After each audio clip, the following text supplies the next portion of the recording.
Hey boys, welcome back to some more NRL Supercoach season 2020, and we are up to the final position in this little series before the season kicks off, and we're going to be going through a very important position, and it is the fullback option. Now, I've been talking that the fullbacks are probably the toughest, like one of the toughest positions.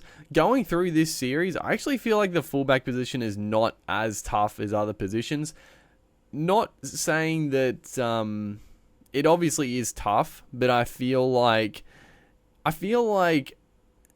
you're not going to go too badly with anyone. Any of the top guys, I feel like you're going to go pretty well. I don't think it's going to make and break your season quite like your centre wings and your back row and your hooking options. I feel like the fullbacks, you've got your standouts, and you just have to choose who you're going to pick. So we'll go through it. Like I said, this will be the final position. I'll probably do, there's still quite a bit of time before the round one kicks off, so I'm sure I'll do like an updated team, and if I think of anything else to do, I'll do it, because I just enjoy talking about Supercoach and making these videos. But yeah, let's go down the list here. So first off, we have James Tedesco. Obviously he's far and away the most expensive player. 781k.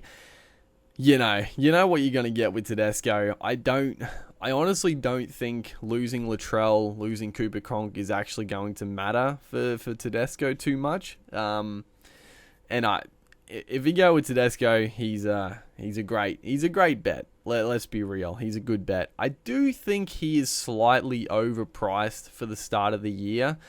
I guess I don't think he's going to stay at 800k for the first lot of price rises or falls. In saying that, I don't think he's going to drop a couple of 100k. I don't think he's going to have a few shockers, but I do think he is. I think he's slightly overpriced for the start of the year. That's my only sort of criticism with Tedesco at the minute. Next up, we got Tommy Trbojevic, and this is where it gets interesting. So there's going to be people that are going to go Tedesco and Tom Trbojevic. They're going to go with the two guns, the two best fullbacks for the last few years, and I can't blame people for doing it. I personally am not going to do that, because there's one guy that we'll get to later that is, I think, an absolute must-have.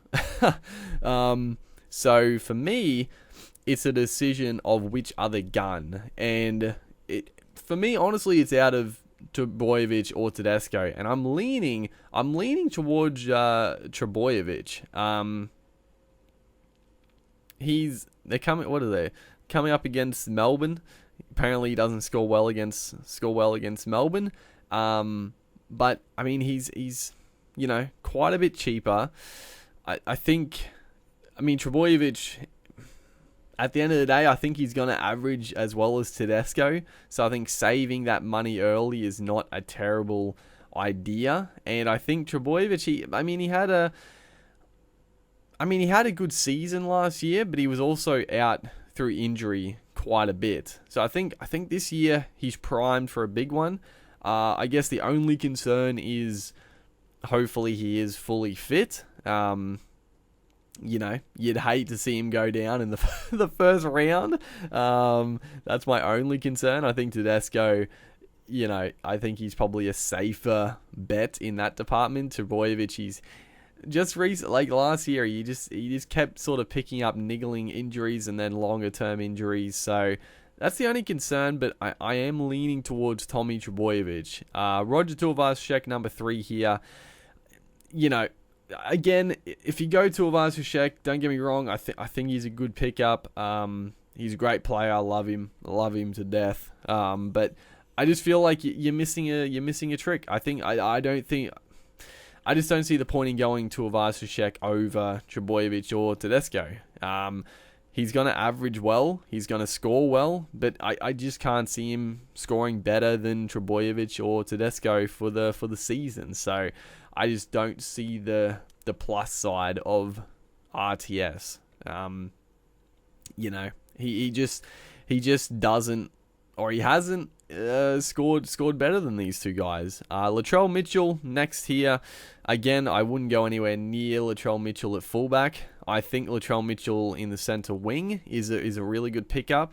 I talked about this in the center wings, that I actually think a lot of people are scared off from him at the start of the year because of the talk and because of the new club and all that. So I think he might actually be a good pickup at the start of the year, but I want to see how popular he is. If he's going to be like a pod at the start of the year, then I would be very, very keen to pick him up at the start of the year in the center wing. Like I said, I wouldn't be getting him at fullback.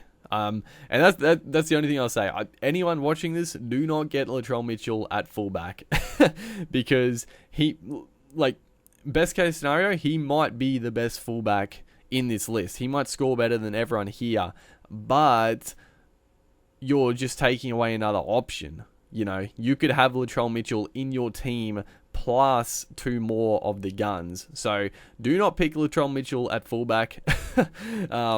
If you're going to pick him at center wing, because that is a much weaker position this year. And yeah, just don't pick him at fullback, basically. I mean, you can if you want, if you don't want as good a team as you can, but you can fit more of the top line players in if you do not pick him at fullback. Kalyn Ponga next here. I've thought about Ponga for sure. He is quite a bit cheaper than the top of Tedesco, Trbojevic, even a little bit cheaper than RTS. And honestly, if you were thinking about RTS, I would go Ponga over RTS. I think Ponga should have the goal kicking duties.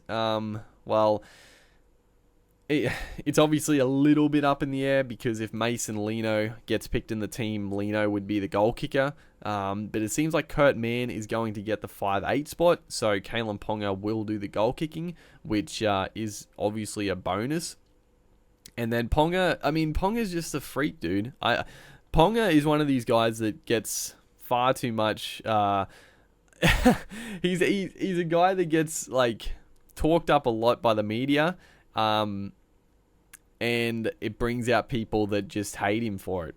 He gets criticized way more than he should be. He seems like one of the actual nicest footballers going around, and he's a great player. He's great to watch. People just hate it that the media talk him up so much, and I understand. There's been players in the past like Sonny Bill Williams and other players that the commentators and media talk up to no end, and it can be annoying, but people just get so angry about it, and they take it out on Ponga, and it's like, he didn't do anything wrong. You don't have to be so dismissive of him just because they talk him up. But I think Ponga is in for a very good season, and I'm not gonna lie, out of the three, he's definitely on the list. Tedesco, Trbojevic, Ponga. It would be a tough decision, but I could see myself going Ponga as my second fullback. It would be tough. Now, before I get into any of the others, I just quickly want to touch on Ryan Papenhuyzen. He is my first picked fullback. He's 508k. In my opinion, he is a must-have. I think he is an absolute must-have. I locked him in from the start. There is no way I am not picking Papenhuyzen. I guess if he gets, unless he gets injured or something like that. But Papenhuyzen is in. So that's what I was talking about, where I've got Papenhuyzen as my number one lock-in, and now it's a race for the second position. We'll look at a few other guys here. Jerome Hughes, pretty much no. Chance Nickel-Klokstad, no as well.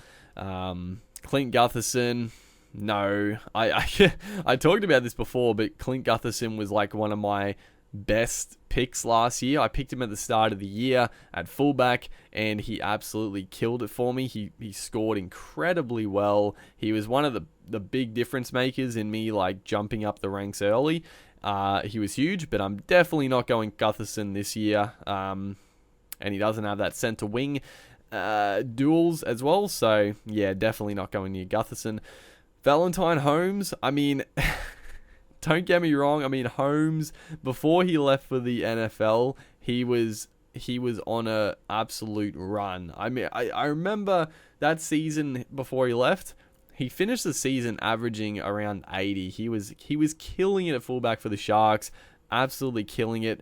But I just can't take that risk. I'm sort of like, if I was going to take a punt, it would be Kalyn Ponga, you know, because Holmes, there's a pretty good chance he'll be the goal kicker for the Cowboys as well. But I just couldn't go with Holmes, you know.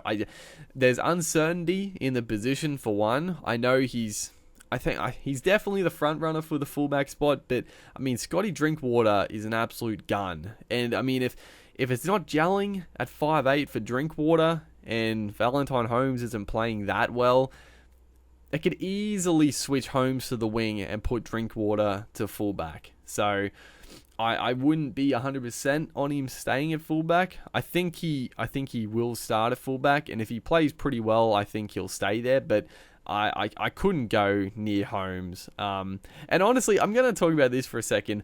I do like the fact that there's a lot less dual positions for players, because it means that a lot of teams are going to be different. Like you literally can't have the best team with the best scorers, right? Because, you know, the top 4 scorers could be fullbacks. You can only pick 2 fullbacks, but, you know, maybe Trbojevic, Tedesco, Tuivasa-Sheck, Ponga all score in the top end. Papenhuyzen are like 5 of the top 10, but you can only choose 2 of them. So your team literally can't be the best of the best in terms of points, right? But my one issue is Valentine Holmes. I honestly don't know why he isn't a dual center wing / fullback. Because for the majority of his career, he's been a winger, and even when he's been a fullback, he switched around. He switched from wing to fullback fairly consistently.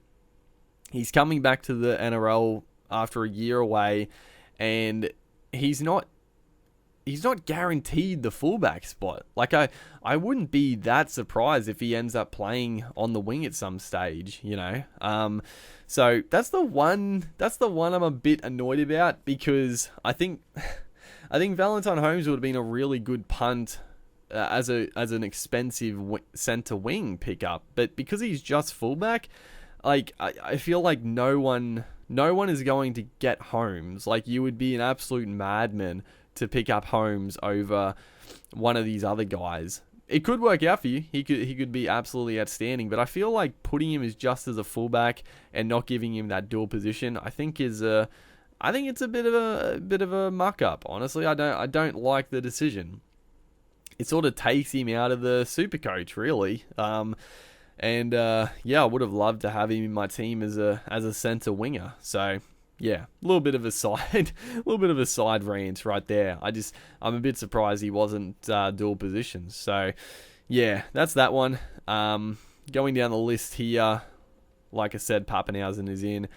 Corey Norman wouldn't be going. Milford, no. Dugan, no. I mean, Dylan Edwards, good player, but no.